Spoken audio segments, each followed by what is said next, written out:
If you want to set a private safe on your OnePlus 13 5G, so first of all, open up your settings. After that, scroll down to your security and privacy. Here in your security and privacy section, we gotta find our private safe. Choose it. So now we have to enter privacy password if you have one, or if you don't, you will be prompted to create it.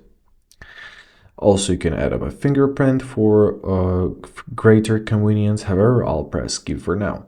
So to add any file, document, audio, or anything else to your private safe, simply choose a corresponding section. For example, let's add up some images and videos, press add, and now we can select any items. Let's select a couple pictures.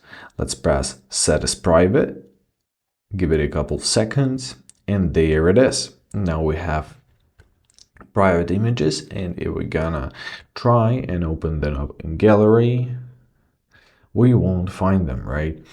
So you can do this with many different things. Let me go back to our safe. So with documents, other files, audios, and recently deleted. So basically that's how you do this. I hope this video was helpful. Thank you so much for watching. Have a great day, and please consider subscribing to our channel.